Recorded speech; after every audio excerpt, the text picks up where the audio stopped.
پاکستان اور عالمی سطح پر ایک اہم خبر نے تازہ دنوں میں سنسی پیدا کر دی ہے۔ یمن کے ساحل پر واقع ایک پورٹ جس پر حوثی باغیوں کا کنٹرول تھا، وہاں ایک LPG ٹینکر پر اسرائیلی ڈرون حملے کے اطلاعات سامنے آئی ہیں۔ یہ واقعہ 27 ستمبر کو پیش آیا اور اس وقت ٹینکر پر 27 افراد موجود تھے، جن میں 24 پاکستانی شامل تھے۔ وزیر داخلہ محسن نقوی نے اس حملے کی تفصیلات شیئر کرتے ہوئے کہا کہ LPG ٹینکر جو رس عیسیٰ پورٹ پر لنگر انداز تھا، اس پر اسرائیلی ڈرون نے حملہ کیا۔ اس دوران ایک LPG ٹینک میں دھماکہ بھی ہوا، مگر عملے نے فوری کارروائی کرتے ہوئے آگ بجھا دی اور مزید نقصان سے بچا لیا۔ وزیر داخلہ کے مطابق ٹینکر کے عملے میں 2 سری لنک اور 1 نیپالی بھی شامل تھے، جبکہ کپتان ایک پاکستانی تھا۔ اس واقعے کے پس منظر میں یہ بات اسرائیل نے حالیہ غزہ تنازع کے دوران حوثی باغیوں کے ٹھکانے پر متعدد حملے کیے ہیں۔ ایران کے تعاون یافتہ یہ باغی اسرائیل پہ میزائل اور ڈرون حملے کرتے رہتے ہیں اور اپنی حمایت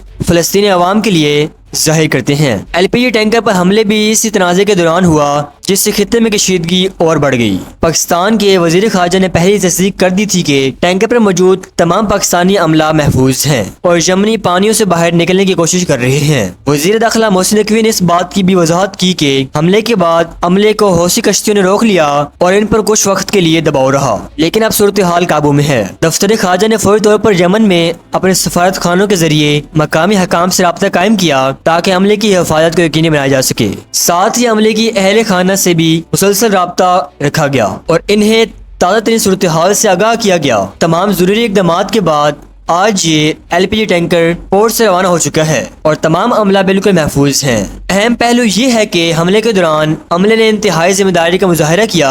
LPG ٹینک میں دھماکے کے باوجود وہ خود آگ بجھانے میں کامیاب ہوئے اور ٹینک کے محفوظ رکھنے میں اپنا کردار ادا کیا۔ یہ عمل نہ صرف ان کی مہارت بلکہ حوصلے کا مظاہرہ ہے۔ یہ واقعہ عالمی سطح پر بھی اہمیت رکھتا ہے کیونکہ یمن کے ساحل پر اسرائیلی کارروائیاں خاص طور پر تجارتی اور تیل و گیس کے قتل و حمل کے راستوں پر عالمی تجارت کے لیے خطرہ بنتی ہیں۔ پاکستان نے اپنے تمام سفارتی اور انسانی اقدامات کے ذریعے یقینی بنایا کہ اس میں کسی پاکستانی شہری کو نقصان نہ پہنچے۔ آج یہ LPG ٹینکر یمنی پانیوں سے محفوظ طور پر روانہ ہو چکا ہے اور پاکستان کے بروقت سفارتی کاریوں اور عملے کی بہادریوں نے اس واقعے کو انسانی نقصان سے بچا لیا۔ یہ واقعہ ہمیں یاد دلاتا ہے کہ خطے میں جاری کشیدگی کے باوجود پاکستانی عملہ ہر مشکل صورتحال میں اپنی ذمہ داری اور حوصلہ مندی کے ساتھ کھڑا ہے۔